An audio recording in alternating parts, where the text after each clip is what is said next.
Rahayu. Yang terhormat eh, Bapak Dr. Andes Muhammad Najib, MSI, selaku Ketua Bawaslu Daerah Istimewa Jakarta. Yang saya hormati Ibu Siti Nurhayati, selaku Kodim HP2H Bawaslu Kota Jakarta. Yang saya hormati Pak Jantan Putra Bangsa, selaku Kodim PPPS Bawaslu Kota Jakarta. Yang saya hormati Pak Kasek, Bawaslu Kota Jakarta, Mas Kasubag, dan juga yang tak lupa saya hormati Bapak Ibu sekalian peserta ngaji demokrasi eh, yang pertama, ini episode pertama di Bawaslu Kota Yogyakarta.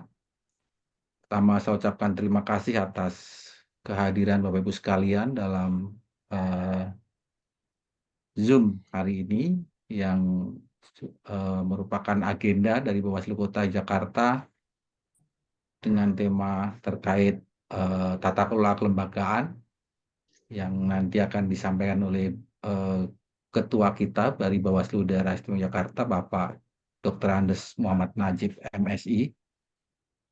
Harapan kami dari ngaji demokrasi ini kita tetap bisa menyambung silaturahmi, kita bisa menambah wawasan di bulan suci Ramadan. Tentunya eh, tak lupa eh, kita ucapkan syukur Alhamdulillah yang mana pada pemilu dan pemilu kada kita semua dapat mengawal demokratisasi di kota Yogyakarta dengan lancar, tentunya dengan teladan dari beliau Nabi Muhammad SAW tentang amanah dan keadilan nih. Bapak Ibu dan rekan-rekan yang dirahmati Allah, eh, semoga dari diskusi ini nanti kita bisa mengambil manfaat karena ini juga bulan suci Ramadan. Bagaimana kemudian nanti ke depan kita bisa terus mengawal demokrasi khususnya di kota Yogyakarta. Sekali lagi saya ucapkan terima kasih atas keraguan Bapak Ibu sekalian. Salam. Assalamualaikum warahmatullahi wabarakatuh. Assalamualaikum warahmatullahi Waalaikumsalam. wabarakatuh. Terima kasih kepada Bapak Andi sudah berkenan membuka acara kita pada ngaji demokrasi pertama perdana pada sore hari ini. Baik, agar acara pada sore hari ini berjalan dengan baik dan lancar dan bermanfaat untuk kita semua, maka mari kita awali dengan doa. Doa akan dipimpin oleh Saudara Jupriadi Saputra SPD. Kepada Mas Jupri, disilakan.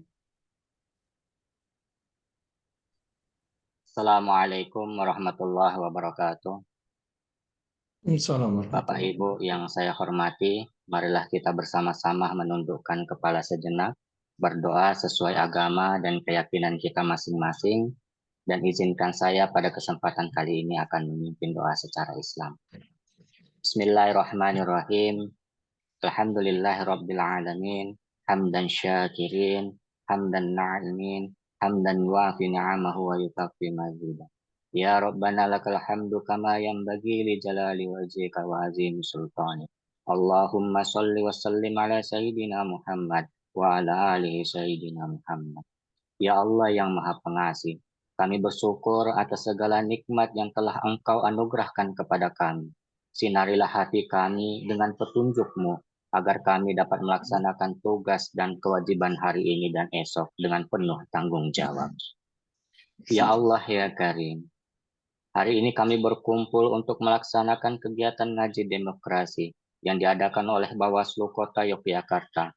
Untuk itu, berikanlah kami keimanan, kesehatan, kekuatan dan kesabaran, kemudahan, keikhlasan, kecerdasan dan kearifan, serta tuntunlah kami ke jalan yang Engkau ridhoi. Ya Allah, kami merasa sudah melakukan persiapan yang terbaik, namun hanya Engkaulah yang Maha mengetahui dan Maha menentukan. Ya Allah ya Karim, yang Maha Pengasih, kami memohon agar diberikan kekuatan dan ketegaran kepada kami semua yang hadir, agar penyelenggaraan kegiatan ini dapat berjalan dengan baik dan berhasil. Allahumma ftah lana abwabal khair, wa abwabal barakah, wa abwabal nikmah, wa abwabal rizki, wa abwabal quwah, وأبواب الصحة وأبواب السلامة وأبواب العافية وأبواب الجنة. اللهم عافنا من كل بلاء الدنيا وعذاب الآخرة، وشرف عنا بقهر القرآن العظيم ونبيك الكريم شر الدنيا وعذاب الآخرة. ربنا آتنا في الدنيا حسنة وفي الآخرة حسنة وقنا عذاب النار. والحمد لله رب العالمين. Assalamualaikum warahmatullahi wabarakatuh. Terima kasih kepada Mas Jubri sudah membacakan doa pada sore hari ini. Ya, selanjutnya Bapak Ibu yang berbahagia, yaitu pemaparan materi, yaitu tata kelola kelembagaan yang menjadi tema kita pada sore hari ini akan disampaikan oleh Ketua Bawaslu Daerah Istimewa Yogyakarta kepada Bapak Dr. Andes Muhammad Najib MSI. Dengan hormat kami persilahkan. Terima kasih Mbak Benti. Assalamualaikum warahmatullahi wabarakatuh. Warahmatullahi wabarakatuh. Bismillahirrahmanirrahim. Alhamdulillahirrahmanirrahim.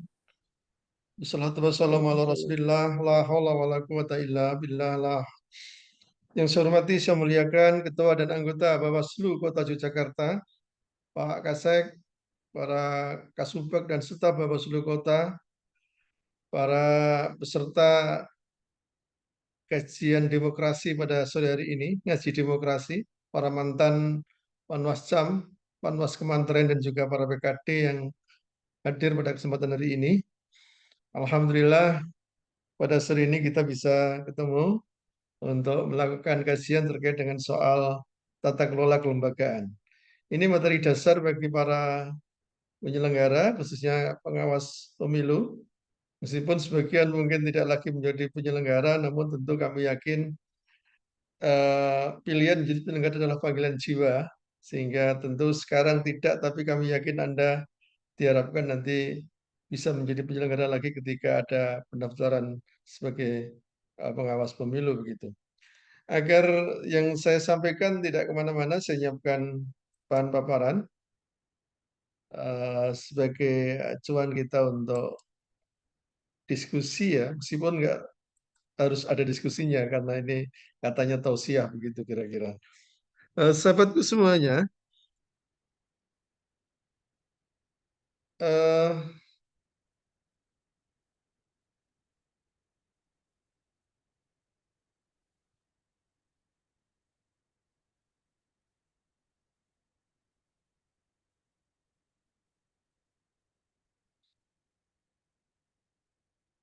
sebentar, maaf ini agak sedikit ngadat ini.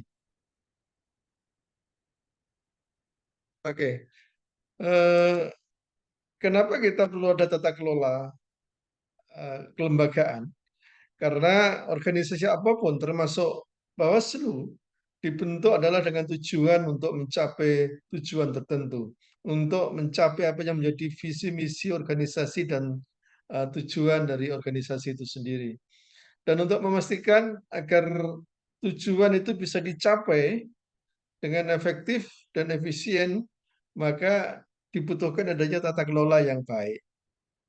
Jadi tata kelola adalah proses pengelolaan organisasi yang bertujuan untuk mencapai tujuan dengan cara efektif, efisien, transparan, dan akuntabel. Dan tata kelola organisasi melibatkan kebijakan, prosedur, dan struktur organisasi diterapkan untuk mengatur dan mengendalikan kegiatan organisasi. Jadi ada tiga aspek yang kemudian penting terkait tata kelola, yaitu yang terkait dengan bagaimana kebijakan dibuat, prosedur itu kemudian disusun, dan struktur kelembagaan ya, pengelolanya, pelaksananya itu kemudian dibuat. Itu adalah tiga hal itu menjadi satu kesatuan yang sangat penting untuk kemudian membuat apakah tata kelola itu akan kemudian mendukung apa yang menjadi visi misi tujuan organisasi atau tidak. Ada 5 prinsip penting terkait dengan kita menata kelola kelembagaan organisasi. Yang pertama adalah kewajaran atau fairness. Terkait dengan adanya keterjaminan hak dan kewajiban bagi para pihak, termasuk di pihak internal maupun eksternal organisasi. Terhindar praktek tercela yang dilakukan oleh seluruh segenap elemen internal organisasi serta adanya perlakuan yang adil dari organisasi. Adil itu tidak hanya untuk internal namun juga untuk eksternal tentu saja. Karena apalagi kita selaku pengawas pasti keadilan menjadi sesuatu yang penting. Adil ketika kemudian memutuskan terkait kita menangani indikasi pelanggaran atau sengketa, itu adalah harus menekankan prinsip-prinsip keadilan. Yang berikutnya adalah keterbukaan atau transparansi. Dengan keterbukaan itu akan membuat adanya kepercayaan yang tinggi terhadap kinerja organisasi oleh pihak internal ya, dan juga peningkatan posisi tawar pada pihak eksternal. Betapa banyak organisasi kemudian seluruh elemennya, unsur-unsur di elemen organisasi tidak percaya pada para pimpinannya karena apa? Nggak ada keterbukaan. Yang ketiga adalah akuntabilitas, yaitu adanya laporan kinerja organisasi yang dilakukan secara resmi, tidak hanya resmi namun juga valid ya, bisa dipertanggungjawabkan laporannya, otentik dan objektif dan dapat dipertanggungjawabkan secara hukum ya. Tidak hanya sekedar membuat laporan, tapi laporan itu kemudian bisa dapat dipertanggungjawabkan secara hukum. Yang keempat, dari prinsip tata kelola yang baik adalah pertanggungjawaban. Yang mana kegiatan dilaksanakan dapat dipertanggungjawabkan dan terhindar dari kebijakan yang merugikan organisasi dan juga pihak eksternal. Jadi apapun yang kita kerjakan itu orientasinya jangan sampai merugikan internal organisasi, termasuk juga pihak lain ya. Karena kalau sampai kita salah membuat kebijakan, bisa jadi kemudian organisasi bisa rugi karena inefisiensi gitu kira-kira ya. Tidak efektif, tidak efisien, terjadi pemborosan misalnya. Itu terkait dengan konteks internal. Konteks eksternal juga bisa ada pihak yang dirugikan kalau kita melakukan tindakan yang tidak bertanggung jawab.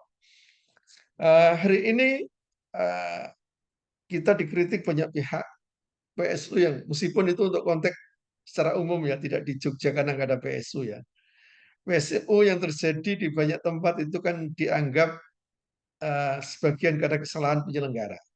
Entah itu KPU, entah itu Bawaslu, sehingga menimbulkan pemborosan anggaran negara yang mana negara sedang dalam konteks efisiensi begitu kira-kira. Dan yang terakhir adalah kemandirian, independensi.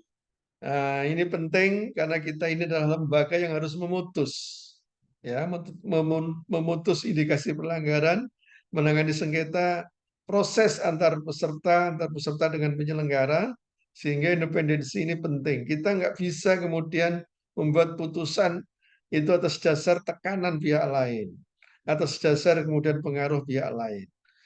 Apapun putusan kita, itu banyak pihak-pihak yang kemudian punya kepentingan. Agar apa? Kalau dia adalah peserta pemilu, kalau dia pihak terkait adalah putusan itu menguntungkan mereka semuanya. Karena itu apapun level kita selaku pengawas, tentu ini penting soal kemandirian tidak hanya di level permanen, lembaga permanen ya, bahkan sampai level Panwascam pun penting untuk kemudian menekankan dari aspek kemandirian. Tentu bicara soal dasar hukum, acuannya adalah Undang-Undang Nomor 7 Tahun 2017 tentang Pemilu, Undang-Undang Nomor 10 Tahun 2016 tentang Pilkada, Perbawaslu Nomor 1 Tahun 2021 tentang Organisasi dan Tata Kerja Sekretariat Bawaslu, mulai dari Sekjen sampai Panwascam, serta Perbawaslu Nomor 3 Tahun 2022 tentang Tata Kerja dan Pola Hubungan Pengawas Pemilu. Materi yang saya sampaikan nanti titik beratnya mengacu pada regulasi yang paling akhir, meskipun bukan berarti regulasi yang lain tidak penting, tentu penting dan saling berkait dan berkelindan dengan materi yang saya sampaikan kesempatan sore hari ini. Sahabat semuanya, bicara tata kerja Bawaslu itu terkait dengan soal pembagian peran yang menyangkut soal pembagian divisi dan koordinator wilayah begitu kira-kira ya. Karena untuk menyelenggarakan seluruh rangkaian tugas pengawas pemilu, anggota Bawaslu itu diberi tugas berdasarkan divisi dan wilayah kerja. Setiap divisi dan wilayah kerja dikoordinatori oleh satu orang koordinator dan satu orang wakil koordinator. Begitu juga dengan divisi, begitu juga dengan Korwil ya. Itu juga ada satu orang yang bertugas sebagai Korwil dan satu Wakorwil ya. Kordiv dan Wakordiv serta Korwil dan Wakorwil ditetapkan lewat rapat pleno dan ketua bertugas untuk mengkoordinir ya, tugas dari para korbit dan juga korwil gitu ya kira-kira ya. Itu kira-kira pembagian perannya, sehingga dengan begitu harusnya tidak ada tugas yang tidak habis dibagi. Hanya masalahnya memang ada jumlah yang tidak sama anggota antar kota kabupaten ya. Tugas Div secara spesifik adalah mengkoordinasikan pelaksanaan tugas divisi, mengambil keputusan yang berkaitan dengan pelaksanaan tugas divisi, memberikan pertimbangan dan masukan kepada ketua berkaitan dengan pelaksanaan tugas divisi, serta melakukan pengendalian dan pemantauan tugas divisi. Polisinya harus diambil lewat pleno, tapi terkait dengan soal eksekusinya itu harus menjadi fokus dari urusan masing-masing divisi. Karena kalau dalam konteks tahapan berjalan, pasti masing-masing divisi akan fokus, akan sibuk dengan urusan divisi masing-masing, begitu kira-kira ya. Sehingga dengan begitu diharapkan para kordiv itu bisa fokus terkait dengan eksekusi dari kebijakan yang diambil dalam rapat pleno yang mana keputusan diambil bersama-sama oleh ketua dan anggota. Saya pikir semuanya. Sementara tugas Wakordif itu membantu Kordif dalam pelaksanaan tugas divisi, bersama dengan Kordif dalam pengambilan keputusan berkaitan dengan pelaksanaan tugas divisi, memberikan masukan Kordif berkaitan dengan pelaksanaan tugas divisi, mewakili Kordif ketika Kordif berhalangan, karena bisa jadi kemungkinan kalau Anda Panwascam misalnya, ataupun Bawaslu Kota, akan ada undangan di level atasnya yang mengundang Kordif, maka dalam hal Kordif berhalangan itu bisa diwakili oleh Pak Kordif. Termasuk sebaliknya kalau yang undang kemudian level bawahnya ketika yang diundang Kordif, maka kalau Kordif berhalangan harusnya bisa dihadiri oleh Pak Kordif. Dan bersama Kordif melakukan pengendalian dan pemantauan tugas divisi. Harusnya antara Kordif dan Wakordif ini satu kesatuan tim yang harus saling menguatkan ya. Meskipun kami mencermati dalam prakteknya karena kesibukan masing-masing divisi, karena ngurusi divisi udah repot itu urusan Wakordif terkadang kemudian terabaikan ya. Saling mengabaikan urusan Wakordif masing-masing karena mereka lebih fokus pada urusan Wakordif. Tapi untuk konteks pos elektoral tentu sangat memungkinkan kalau Kordif ini bisa kerja bersama-sama. Terkait dengan divisi, untuk di level RI itu memang apa namanya tidak selalu sama dengan di level provinsi dan kota kabupaten ya. Dan karena apa di provinsi memungkinkan jumlah anggota sampai 7 gitu kira-kira ya. Sesungguhnya dulu di rencana undang-undang penyelenggara pemilu untuk level RI memungkinkan sampai level jumlah 9 begitu kira-kira ya. Terhadap jumlah anggotanya. Tapi kemudian dalam perkembangannya dipastikan untuk di tingkat pusat memang antara Bawaslu dengan KPU tidak sinkron ya, karena KPU jumlahnya 7, sementara Bawaslu RI hanya 5. Kalah banyak dengan jumlah provinsi yang jumlah anggotanya ada yang 7 untuk provinsi dengan jumlah pemilih yang banyak. Di level kabupaten kota itu ada varian antara kalau di level provinsi ada 5 ada 7, maka di kabupaten kota ada 5 ada 3 begitu kira-kira ya. Untuk yang 5, jadi ini bicara soal konteks DIY saja, baik provinsi maupun kota kabupaten, divisinya namanya adalah ini termasuk tata urutan ya, penyebutan ya dalam tata naskah. Yang pertama divisi sumber daya manusia dan organisasi pendidikan dan juga pelatihan SDMOD. Yang kedua divisi pencegahan partisipasi masyarakat dan humas P2H. Yang ketiga divisi hukum dan penyelesaian sengketa atau HPS, dan keempat divisi penanganan pelanggaran dan data informasi. Ditambah dengan ketua yang tidak memegang divisi. Nah, sementara untuk yang 3 anggota, ketua sekaligus merangkap sebagai Kordif divisi SDMOD dan Datin. Jadi ini beban ketua cukup berat Mas Andi, karena samping tugas ketua itu harus kemudian mengampu, mengordinir Kordif dan Korwil, juga mengemban tugas ya, mengambil peran untuk mengambil divisi SDM dan ditambah juga dengan Datin ya. Sehingga bebannya memang tidak proporsional kalau dilihat dari soal beban kerjanya. Tapi Mas Andi kan kuat ya, sehingga pasti kuat. Amin, amin, Eh, Bang. Yang kedua, divisi hukum pencegahan partisipasi masyarakat dan hubungan masyarakat atau HP2H. Di banyak kesempatan dapat banyak masukan memang soal divisi ini. Nggak mudah mengawinkan divisi hukum dengan P2H gitu kira-kira ya.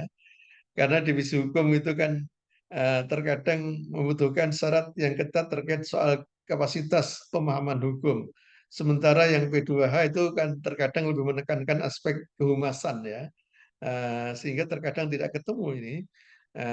Beberapa panwasa memberikan masukan kalau bisa divisi hukum dipisahkan dari P2H yang konon katanya bebannya sudah berat begitu kira-kira. Eh, yang ketiga divisi PPPS ya. Beberapa panwasa memberikan masukan PPPS itu ditambahkan dengan divisi hukum ya. Sehingga kemudian lebih spesifik terkait dengan soal hukum dan juga penanganan pelanggaran dan sengketa.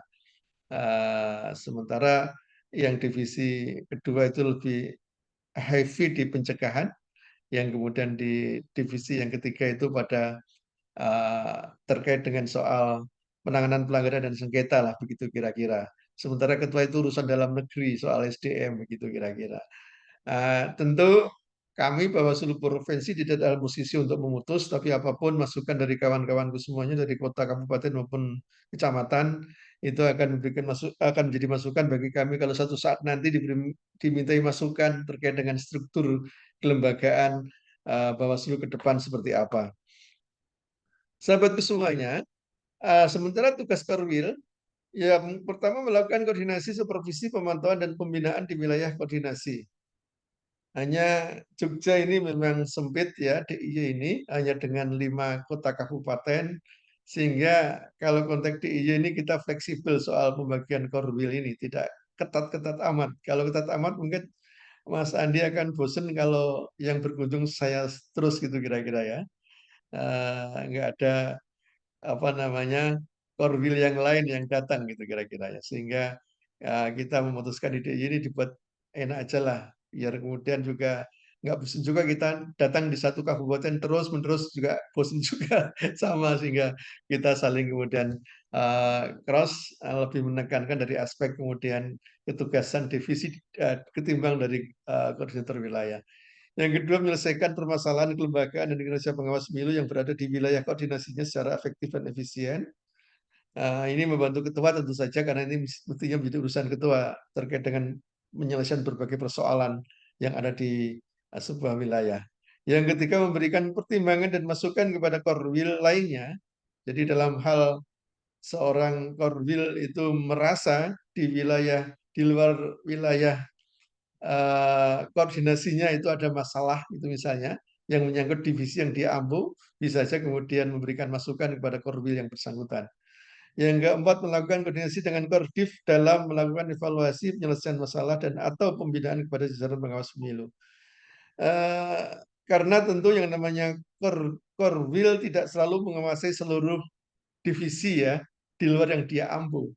Dalam hal seorang Korwil ini melakukan pendampingan atau evaluasi yang itu berkait dengan divisi lain, tentu butuh masukan dari Kordip yang bersangkutan.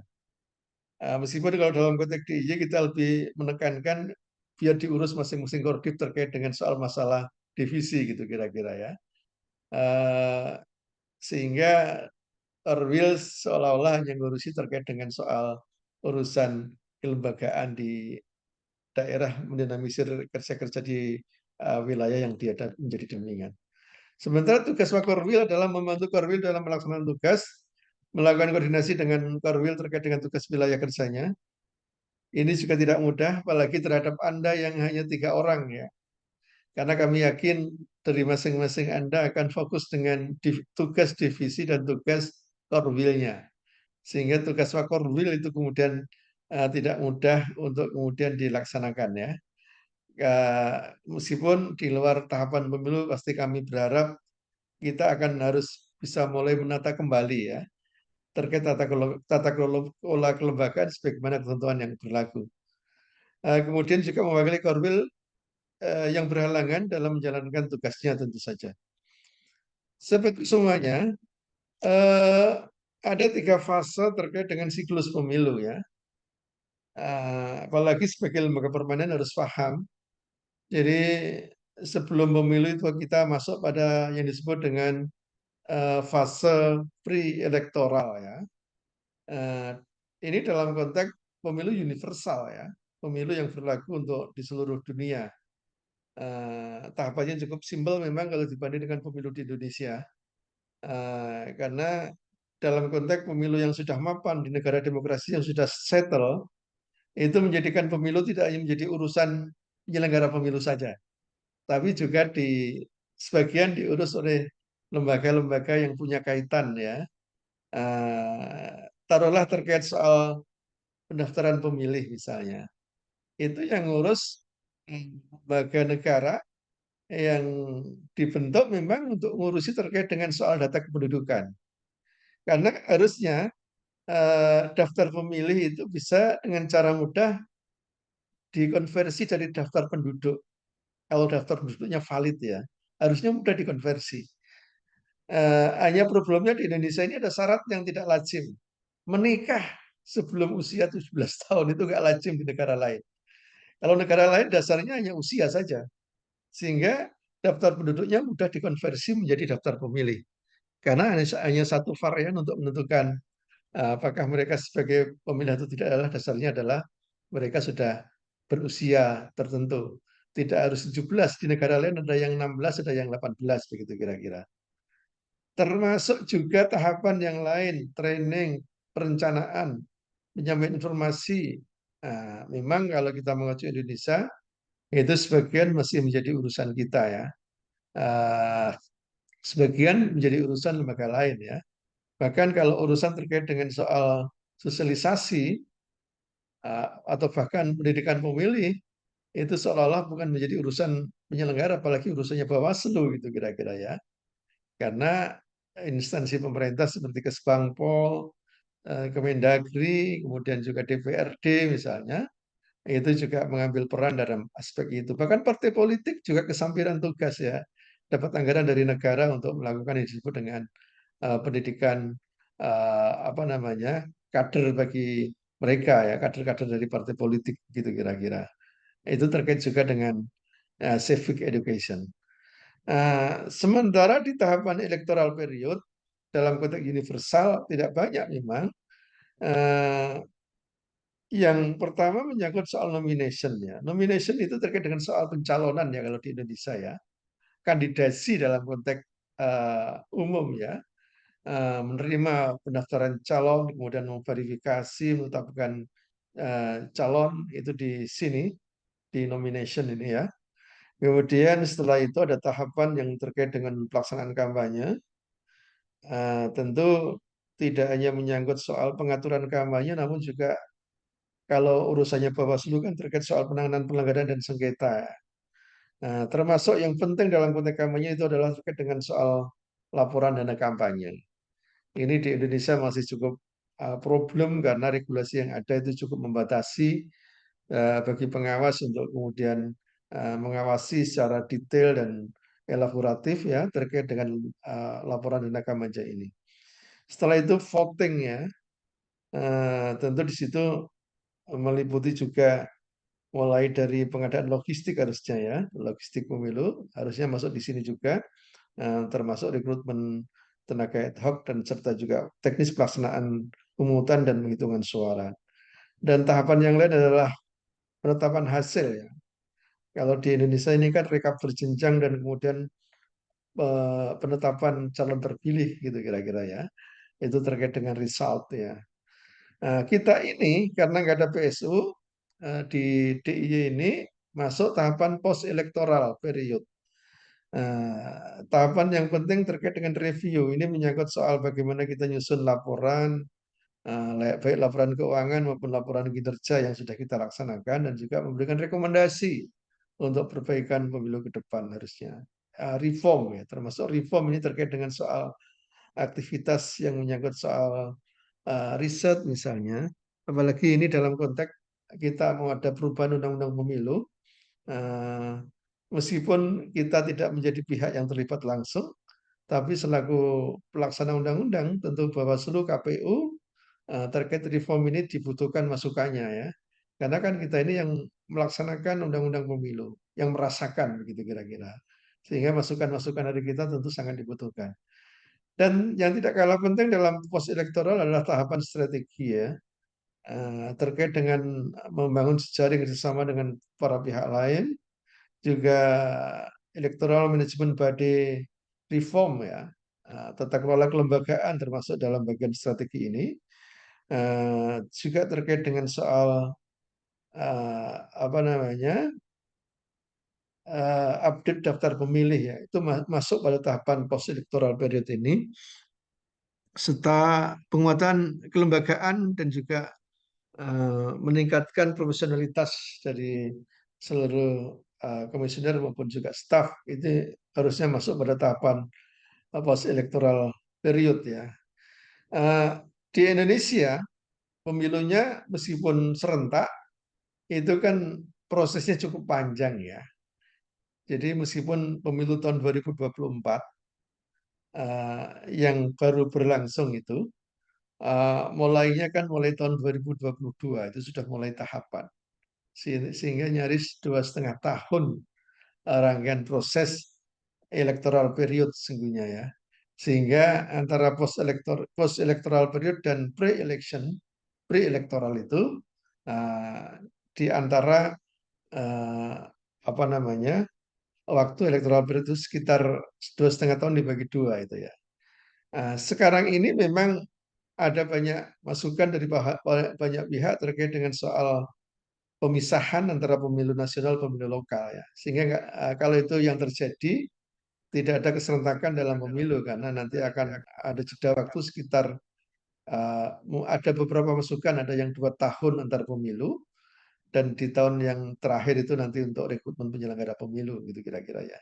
Sehingga seluruh 4 tahun akan 2 tahun digunakan untuk pemilu nasional, 2 tahun pemilu lokal, setahun itu untuk rekrutmen secara serentak dari seluruh level penyelenggara pemilu. Ada yang memberi masukan seperti itu karena kemudian sebagai lembaga permanen itu jelas kerjaannya begitu kira-kira ya. Sahabatku semuanya, tentu kalau Kordiv dan Korwil itu punya kejelasan tugas dan kewenangan, ketua juga punya kejelasan seharusnya ya. Yang mana ketua itu punya kewenangan yang pertama berkoordinasi dengan para anggota, karena tugas ketua ini kan kemudian mengendalikan seluruh kerja anggota dan yang meliputi dari basis divisi maupun wilayah gitu kira-kira ya. Sehingga koordinasi ini penting karena ketua harus tahu, harus paham seluruh urusan divisi dan juga wilayah tentu saja. Yang berikutnya supervisi, evaluasi, dan pembinaan pada ketua pengawas pemilu di level bawahnya. Jadi tentu kalau dalam konteks kota Mas Andi ya tugasnya harus kemudian bisa mengendalikan seluruh ketua Panwascam ya ketika masih ada. Nah, kemudian juga konsultasi kepada ketua pengawas pemilu level atasnya. Nah, ini tugas ketua di level bawahnya adalah konsultasi kepada pihak atas saja. Kemudian yang berikutnya penerimaan konsultasi ketua pengawas pemilu level bawahnya. Menerima konsultasi bawahan, berkonsultasi kepada atasan. Dan penyelesaian permasalahan secara efektif dan efisien. Jadi seluruh urusan persoalan tidak hanya di level bawahnya, di level internal kelembagaan harusnya juga harus menjadi kewenangan ketua ya, Mas Andi ya. Karena memang ketua ini juga bertanggung jawab ke dalam dan keluar. Bertanggung jawab ke dalam itu artinya kalau di dalam ada masalah harus bisa menyelesaikan begitu kira-kira. Ini pekerjaan yang tidak mudah pasti. Karena kita kolektif kolegial ya. Kalau dalam rapat Mas Andi ini sama dengan 2 anggota yang lain gitu kira-kira. Pasti kan tidak mudah kemudian untuk kemudian memerankan sebagai pihak yang kemudian powerful gitu kira-kira mengatasi berbagai persoalan di lapangan. Yang berikutnya pada level bawahnya tidak hanya ketua namun secara kelembagaan ya. Itu melakukan pemantauan terhadap pelaksanaan tugas kewenangan. Jadi tugas di kota itu memantau terhadap tugas dan kewenangan Panwascam atau Panwas Kementerian kalau di kota. kemudian melakukan pemantauan dan ketaatan terhadap ketentuan kode etik penyelenggara pemilu dan peraturan undangan. Kalau dalam konteks ini tentu tidak hanya di level bawahannya ya, apalagi sekarang sudah nggak ada yang ad hoc di level di bawahan kota ya. Tapi tentu Mas Andi dan kawan-kawan anggota punya kewajiban untuk memastikan seluruh jajaran sekretariat itu taat pada kode etik penyelenggara pemilu maupun juga peraturan perundang-undangan yang ada. Memberikan bimtek pada bawahan pasti, memberikan arahan dan menyediakan wadah konsultasi serta melakukan evaluasi. Sahabat semuanya, terakhir tentu di samping ada jajaran ketua anggota selaku komisioner, komisioner itu satu kesatuan fungsi dengan sekretariat namanya. Jadi yang mana sekretariat itu tugasnya adalah mendukung kelancaran tugas wewenang Bawaslu dan Panwaslu. Karena itu di setiap Bawaslu maupun Panwas di level kecamatan setidaknya ada sekretariat.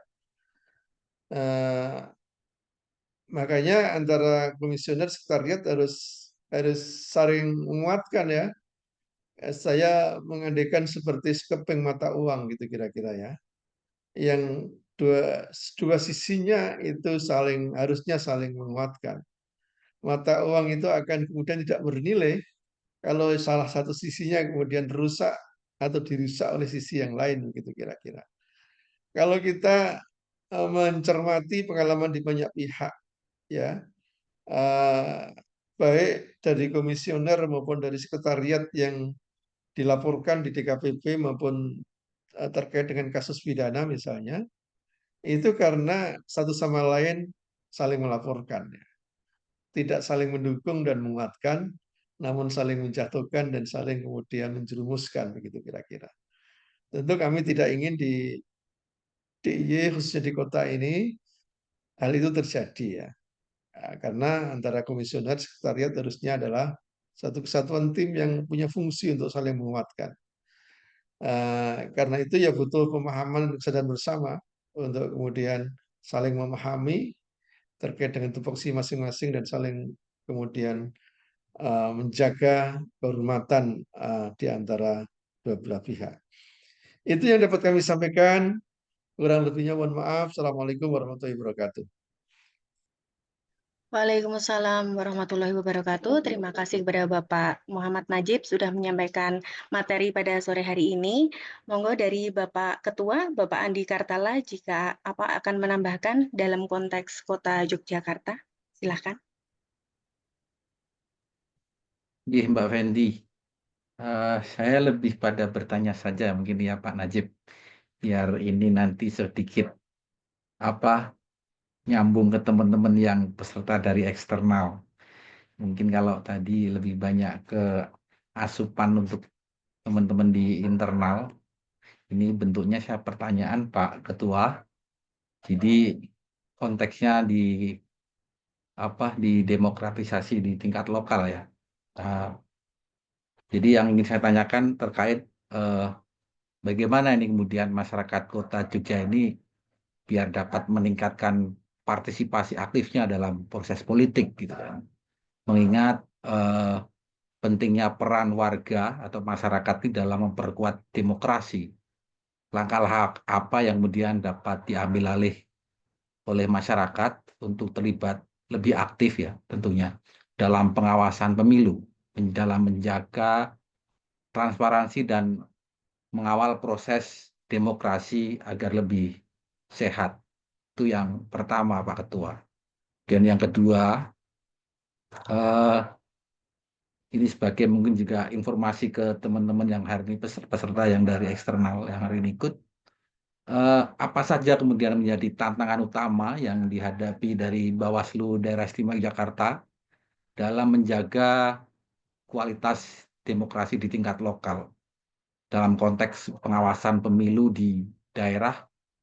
Tantangan apa yang mungkin paling sering dihadapi oleh Bawaslu Daerah Istimewa Jakarta? Tentunya karena luasannya lebih besar ya dibanding dengan Bawaslu Kota Jakarta. Kami juga di Bawaslu Kota ingin mengetahui sih bagaimana kemudian juga tantangan-tantangan di luar dari kota gitu kan. yang dihadapi oleh Bawaslu DIY dan bagaimana lembaga Bawaslu ini mengatasi berbagai kendala tersebut. Mungkin 2 pertanyaan ini Pak Ketua sebagai pemantik diskusi nanti biar kemudian sedikit bergeser ke eksternal gitu. Mungkin itu Mbak Fenty, terima kasih.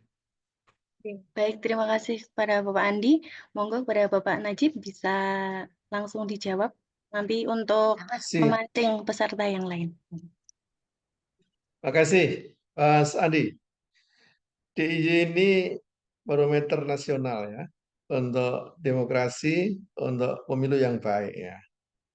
Meskipun memang ide kita agak menurun ya, dari ranking 1 menjadi ranking 3 di tahun kemarin.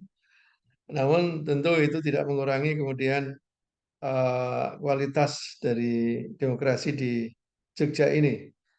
Tentu bicara soal demokrasi itu mensyaratkan hadirnya partisipasi ya. Harusnya pemilu itu menjadi milik kita semuanya.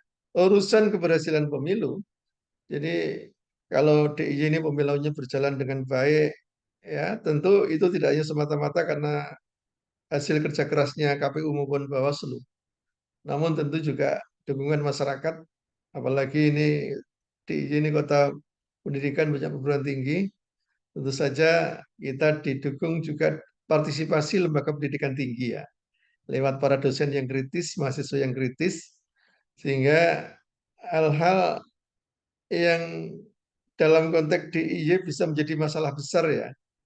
Di provinsi lain itu bukan masalah apa-apa sesungguhnya. Jadi standar DIY ini sangat tinggi. Ya, karena itu hal yang selalu saya tekankan adalah tidak boleh salah. Pengawas nggak boleh salah. Harus bisa dijamin akuntabilitas kinerjanya begitu kira-kira ya. Nah, karena apa? Karena kita ini menjadi barometer nasional. Jadi dalam banyak forum nasional, kawan-kawan di provinsi lain, kalau juga kawan-kawan mengikuti sidang MK misalnya, maka kita bisa membandingkan berbagai peristiwa aneh terjadi dalam pemilu dan itu tidak terjadi di IY gitu kira-kira ya. Sehingga grade kita itu relatif agak tinggi lah kualitas pemilu kita. Termasuk juga soal partisipasi memang ada kecenderungan di banyak tempat. Itu bukan karena serta-merta karena masyarakat yang kemudian tergugah untuk mengambil peran ya. Tapi itu akibat saling melapor ya dari sesama pendukung calon ya. Jadi kalau kita mencermati laporan-laporan ke pengawas pemilu itu sebagian besar itu karena saling melapor dari tim pemenangan pasangan calon begitu kira-kira ya. Nah kalau tim pemenangannya kemudian tidak bergerak ya nggak ada laporan begitu kira-kira. Itu memang fenomena umum tidak hanya di Jogja, dan Jogja ini memang kan orangnya kalem-kalem semua begitu kira-kira ya, terima begitu kira-kira ya. Nah, ini fenomena tidak hanya tahun 2024, ketika 2020 apa namanya 14 ya, ketika lembaga Bawaslu permanen di daerah level provinsi pertama, itu pun kita sedikit laporan masyarakat ya. Nah, sesungguhnya bicara partisipasi kan dilihat dari konteks peran serta masyarakat dalam konteks ikut mencegah pelanggaran dan juga bersedia melaporkan kalau menemukan indikasi pelanggaran. Dalam konteks pemilu itu kan kita merasakan ya, masyarakat pasti merasakan ini. Banyak pelanggaran di masyarakat, tapi sedikit yang kemudian punya keberanian dan bersedia untuk melapor. Itu problem kita hari ini. Di banyak negara yang sudah maju demokrasinya, nggak ada pengawas pemilu. Namun kesadaran masyarakat sudah tinggi untuk melapor kalau menemukan indikasi pelanggaran pemilu. Tentu kita berharap kapasitas pengawas yang terbatas itu akan ditopang dengan partisipasi masyarakat untuk ikut mengawasi. Agar apa? Agar potensi pelanggaran bisa ditekan. Karena masyarakat kita itu kan melanggar itu karena merasa tidak diawasi. Karena pengawasnya tidak hadir, karena jumlahnya sedikit, karena masyarakatnya abai, gitu kira-kira.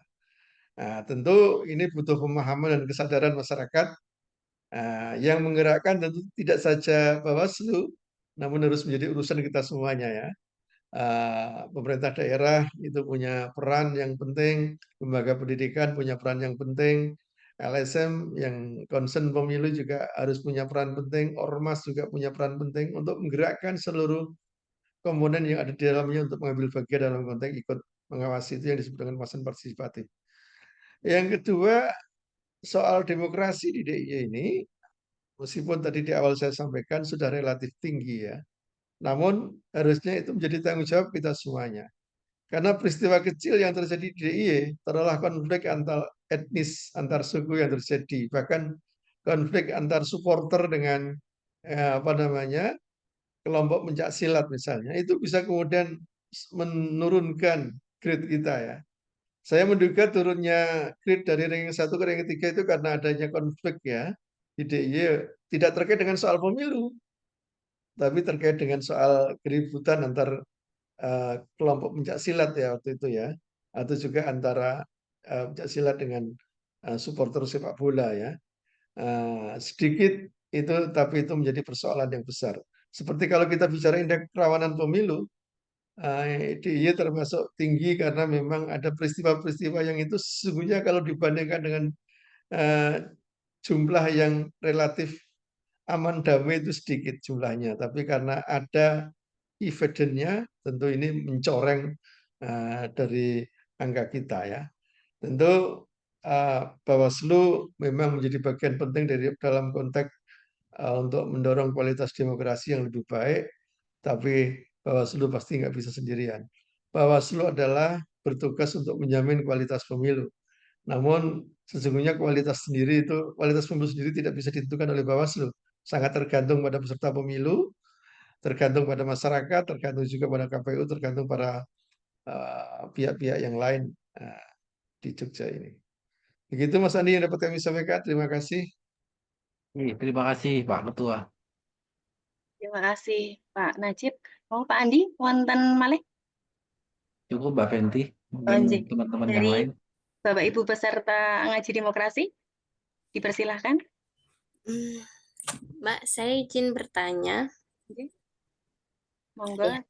Sebelumnya Ya, suara saya terdengar dengan baik ya, Mbak? Ya, jelas Mbak. Ya. Saya Lucy Handayani, Mbak. Kebetulan ini sekedar sharing dan sekaligus bertanya sih, Pak, Mbak. Jadi kan kalau di Jogja itu kan seperti yang Bapak pemateri sampaikan kan kita itu miniatur lah begitu ya sebagai pusat kota demokrasi dan pusat intelektualitas lah. Sebenarnya yang ingin saya tanyakan yang pertama itu politik identitas itu sebenarnya diperbolehkan tidak sih Pak dalam misalnya kita melakukan kampanye begitu ya? Karena kan selama ini kan mindset yang dibangun itu politik identitas itu mengganggu proses demokrasi yang sehat gitu. Itu yang pertama. Kemudian saya tadi sempat baca-baca juga kalau indeks partisipasi pemilih di DIY itu turun ya Pak tahun 2024. Ini kalau salah mohon dikoreksi juga. Kaitannya terkait indeks partisipasi pemilih yang menurun, mungkin begitu. Dan saya baca-baca tadi di artikel juga 80%, under 80% tingkat pemilih di DIY. Nah, ini tuh kaitannya juga mungkin dengan money politik, mungkin kan masih ada juga money politik di DIY sendiri. Nah, ini kaitannya saya tuh sempat berpikir tentang tren kemiskinan di DIY sendiri gitu Pak. Sedangkan kalau berkaca di daerah-daerah lain, mungkin kenapa misalnya, mungkin nggak sama persis ya seperti Singapura ataupun Norwegia, mungkin demokrasi tapi sifatnya parlementer, cuman kan sedikit berkaca ke sana itu kenapa mungkin baik mungkin di negara lain itu karena tren kemiskinannya juga tidak begitu tinggi di bawah 10% begitu kan. Sedangkan kalau di DIY sendiri itu tingkat kemiskinannya kalau tidak salah saya baca itu juga sempat diskusi sama teman-teman itu masih di atas 10% begitu ya Pak. Nah kaitannya kan ini juga ada tidak sih Pak sebenarnya korelasi atau mungkin bagaimana tren kemiskinan di DIY dalam 5 tahun terakhir itu, apakah ada korelasi antara meningkatnya politik uang di DIY dengan kondisi ekonomi masyarakat? Mungkin itu sementara pertanyaan sekaligus sharing dari saya, Mbak. Terima kasih. Terima kasih Mbak Lucy. Jadi mohon kepada Bapak Najib bisa menanggapi. Terima kasih, Mbak Lucy. Pertanyaan yang luar biasa. Yang pertama soal politik identitas ya. Harus dibedakan antara identitas politik dengan politik identitas ya. Jadi Anda Jawa, Anda Sunda, Anda Madura, itu identitas politik ya. Itu sesuatu yang natural ya. Yang tidak boleh adalah kemudian menjadikan identitas itu untuk kemudian dijadikan dasar untuk apa namanya memaksa kelompok itu memilih calon tertentu. Misalnya begini, karena Anda misalnya Madura, maka Anda nggak pantas milih calon si A. Karena mereka orang mana misalnya gitu kira-kira. Karena Madura ini kan bermusuhan dengan mana misalnya ya. Taruhlah misalnya Papua lah gitu kira-kira. Ya itu baru kejadian juga sih Pak. Bukan Misalnya tidak. begitu kira-kira. Yang tidak boleh kan menjadikan identitas itu sebagai dasar untuk kemudian ya mengkapling-kapling pilihan. Itu disebut dengan politik identitas ya, menjadikan identitas sebagai kemudian dipolitisir ya, dikapitalisasi untuk kemudian memberikan pengaruh kelompok itu untuk memilih calon tertentu. Persoalan kemudian seseorang punya identitas yang berbeda itu ya. Anda ada yang dari Jawa, dari yang Madura, ada yang dari Makassar misalnya, itu ya Anda semuanya adalah Indonesia. Mestinya masing-masing punya kebebasan untuk memilih siapapun ya. Termasuk dalam konteks misalnya agama ya. Yang sering dipersoalkan kan karena Anda Islam maka Anda haram untuk kemudian memilih calon yang bukan Muslim misalnya. Itu termasuk yang kemudian dianggap sebagai politisasi identitas. Karena identitas kan tidak hanya terkait dengan soal kesukuan. Agama itu juga identitas ya. Anda Islam, Anda Jawa, itu adalah identitas Anda. Yang tidak boleh adalah kemudian mengkait-kaitkan antara identitas itu dengan preferensi pilihan politik. Karena apa? Pilihan politik itu harusnya kan melekat menjadi hak dari setiap individu. Apapun suku Anda, apapun agama Anda, apapun status sosial Anda dibebaskan harusnya memilih siapapun. Tidak dikait-kaitkan dengan soal background Anda itu dengan preferensi pilihan politik. Kalau itu yang tidak boleh begitu kira-kira. Yang kedua ada kalau dalam konteks kajian politik pasti mengenal Huntington ya. Ini kajiannya lama. Yang mana Huntington itu sampai pada kesimpulan demokrasi itu kompatibel untuk negara yang relatif punya taraf ekonomi yang tinggi. Sehingga negara-negara yang masih berkembang itu dianggap tidak pantas, belum saatnya gitu menerapkan prinsip-prinsip demokrasi begitu kira-kira. Meskipun ini soal pilihan ya, karena kan demokrasi ini kan merupakan cara kita untuk apa? Untuk memilih penguasa ya, baik wakil rakyat maupun eksekutif yang dianggap bisa mempercepat peningkatan kesejahteraan gitu kira-kira. Harusnya pemilih itu punya korelasi dengan kesejahteraan. Kalau masyarakat bisa memilih calon secara tepat. Hanya masalahnya ketika pemilihnya masih belum cerdas, salah pilih itu masalahnya. Yang dipilih justru kemudian tidak mensejahterakan rakyat kan. Itu bahayanya begitu kira-kira. Ada studi lain memang yang kemudian menyimpulkan begini. Politik uang itu ada relevansinya dengan tingkat kemiskinan. Dulu ketika indeks kerawanan pemilu tahun 2014 dibuat, di DIY yang tinggi indeks kerawanan pemilunya terkait politik uang itu Gunung Kidul. Dengan alasan apa? Gunung Kidul relatif masih banyak orang miskin di sana, sehingga lebih mudah ditembus oleh politik uang, begitu kira-kira. Tentu politik uang tidak mudah kemudian nyasar pada kelas menengah ke atas kan, karena secara ekonomi dia relatif cukup punya kemandirian begitu. Meskipun soal duit ini kan tidak melihat dari aspek kaya miskin ya. Kalau Anda lihat para koruptor itu sudah kaya tapi masih kurang saja kan begitu kira-kira. Ya. Politik uang juga tidak hanya nyasar pada level rakyat, tapi juga bisa nyasar pada level elitnya kan. Karena metode politik uang tidak hanya kemudian langsung ke masing-masing sasaran pemilih, namun bisa juga lewat para tokohnya, para leadernya begitu kira-kira ya.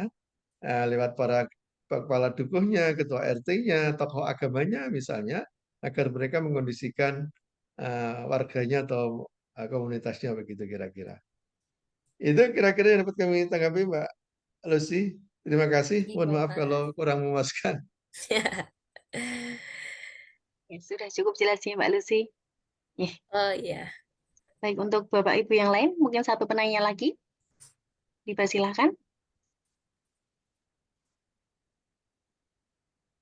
Sampun.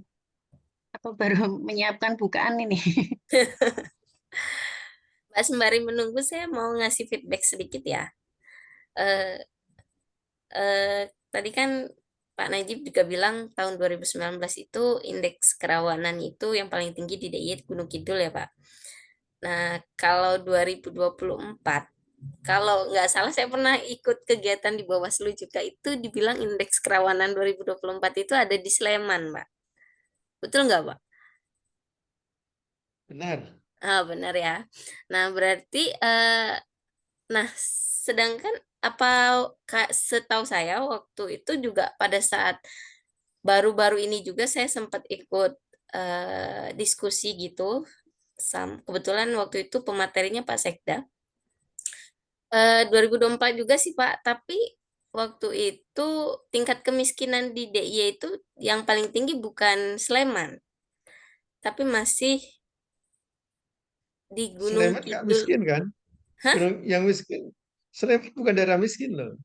Maksudnya Sleman kan daerah kaya. artinya kan nggak selamanya tingkat kemiskinan ada korelasi yang signifikan gitu maksud saya tuh Pak. Kemiskinan itu korelasinya dengan politik uang, bukan Heeh. dengan kerawanan. Oh gitu. Iya, karena apa namanya kerawanan pemilu tidak hanya terkait politik uang.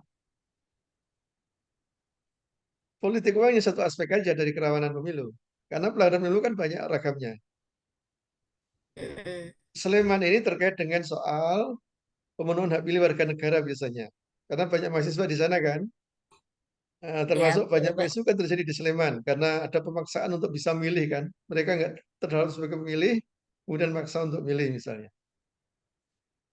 Banyak juga terkait soal apa intimidasi kekerasan terjadi di Sleman kan. Gunung Kidul relatif lebih kondusif terkait dengan soal aspek lain ya. Terkait dengan soal konflik relatif terkendalikan, kekerasan juga bisa dikendalikan di Gunung Kidul. Oke. Baik, begitu Mbak Lucy. Siap Mbak. Sampun, ada lagi Bapak Ibu? Lagi pada beli takjil kayaknya Mbak. Mbak Lucy dari mana ya? eh saya organisasinya Fatayat sih Pak, organisasinya. Oh, Pattaya. Fatayat Kota. Kalau tinggalnya di Kementerian Kota Gede. Ya. Terima kasih Mbak Lucy atas pertanyaannya. Terima kasih Bapak Najib Siap. sudah menjelaskan secara detail. Ya, saya menangkap kesimpulan ini tadi Pak. Jadi prinsip tata kelola organisasi yang baik itu ada 3 unsur, yaitu kewajaran, keterbukaan, dan akuntabilitas. Dan untuk mengendalikan kegiatan organisasi harus sesuai prosedur dan terstruktur pada wilayah kerja dan sesuai dengan ketugasan masing-masing. Sudah dijelaskan oleh Pak Najib tadi apa saja itu tugas Kordif, Wakordif, tugas pada masing-masing divisi, tugas Korwil, Wakorwil, dan tidak lupa juga tugas ketua dan sekretariat yang harus saling menguatkan satu sama lain. Ya, semuanya itu tujuannya sama nih Pak, dalam rangka suksesnya pengawasan dan tentunya harus taat sesuai regulasi dan undang-undang yang ada. Nah, ini tadi ada yang sepertinya digarisbawahi tanda petik di bold sama Pak Najib itu, pengawasan tidak boleh salah, pengawas tidak boleh salah, harus dijamin akuntabilitasnya. Ngoten nggih Bapak nggih. Ya, baik, monggo saya rasa untuk tanya jawab dan materi pada sore ini sudah cukup. Monggo mungkin dari Bapak Andi ada pesan-pesan untuk peserta untuk mungkin ngaji demokrasi selanjutnya. Ya, terima kasih Mbak Fenty. Eh, pada Bapak Ibu seluruh peserta ngaji demokrasi, pertama saya ucapkan terima kasih atas partisipasinya di sore hari ini yang mungkin memang waktunya cukup singkat ya. Saya kira masih banyak waktu sebenarnya untuk diskusi, tapi ini waktunya mepet ya. Mungkin lain waktu kita bisa diskusi lanjut karena ini masih ngaji demokrasi yang di episode pertama. Nanti masih ada episode selanjutnya yang mungkin temanya juga berbeda dan mungkin lebih asik untuk berdiskusi. Mbak Lucy tadi sebenarnya sudah cukup manas diskusinya, tapi Iya, saya cuma mantik aja sih Pak. ya tadi saya juga memantik, sama-sama pemantik ini. Nanti saya harap ke depan kita lebih bisa lebih lebih diskusi yang matang lagi lah terkait demokratisasi yang di Kota Jogja. Mungkin nanti peserta-peserta yang hari ini hadir dalam Zoom Meet ini bisa mengajak teman-temannya atau saudaranya untuk kemudian ikut dalam ngaji demokrasi di tahap selanjutnya. Ada beberapa memang manfaatnya, terutama nanti kami juga akan memberikan sertifikat ya. Ya, ini mungkin kalau untuk jaminan di bank nggak bisa laku ya, tapi paling tidak ini sebagai bukti bahwa Bapak Ibu, teman-teman sekalian sudah berpartisipasi dalam proses demokratisasi di Kota Jogja, karena tidak kemudian harus praksis atau teknis pada tahapan pemilu dan pemilu kada, tapi bagaimana kemudian Bapak Ibu ketika dalam ngaji demokrasi ini akan mendapatkan ilmu, akan mendapatkan pengetahuan yang mungkin nanti juga bisa disampaikan ke teman-temannya, sehingga ini bagian dari pendidikan politik tentunya. Nah, saya berharap seperti itu. Mungkin itu saja Mbak Fenty yang bisa saya sampaikan. Sekali lagi saya ucapkan terima kasih kepada Pak Najib, Ketua Bawaslu DIY yang telah memberikan materi, dan juga pada Bapak Ibu sekalian sebagai peserta pada ngaji demokrasi pada sore hari ini. Demikian dari saya.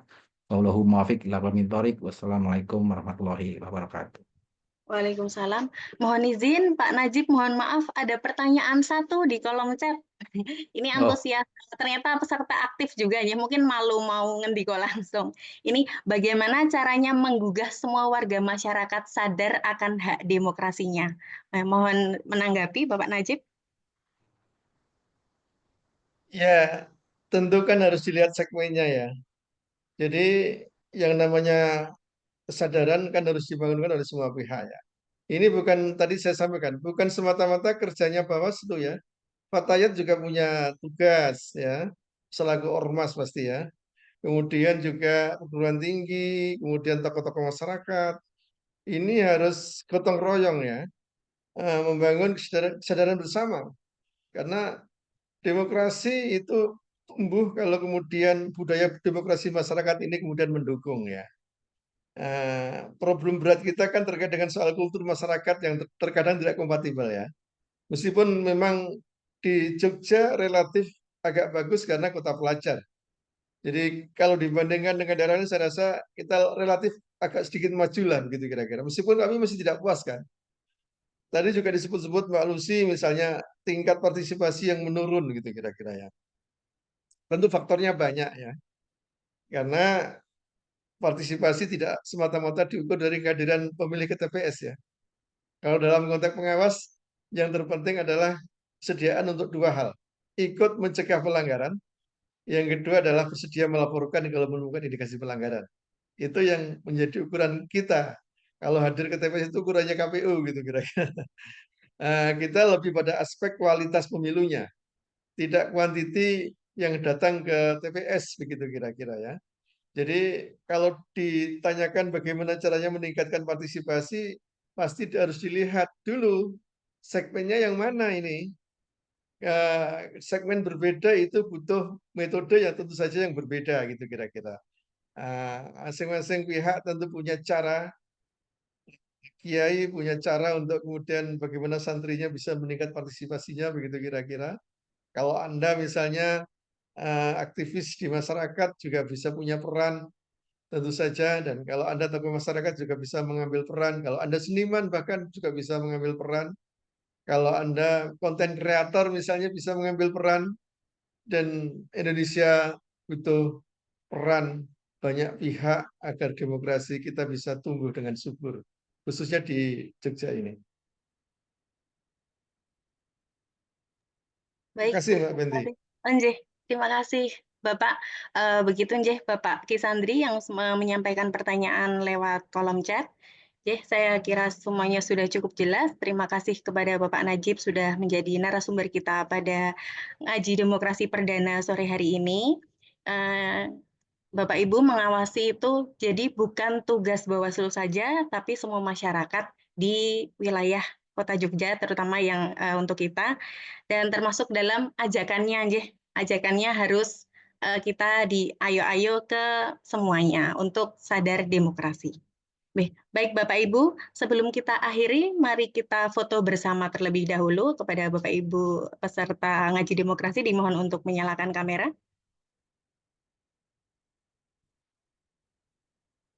Sudah siap, Tim Humas? Saya hitung. 1, 2, 3.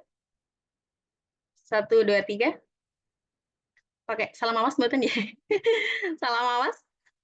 Terlihat mboten? 1, 2, 3. Terima kasih. Alhamdulillah kita sudah sampai di penghujung acara ngaji demokrasi pada sore hari ini. Semoga ilmu yang kita dapatkan bermanfaat bagi kita semua dalam menjaga nilai-nilai demokrasi yang berkeadilan. Terima kasih atas partisipasi seluruh hadirin peserta. Mohon maaf jika ada kesalahan dalam penyampaian. Sampai jumpa di acara ngaji demokrasi berikutnya. Wassalamualaikum warahmatullahi wabarakatuh.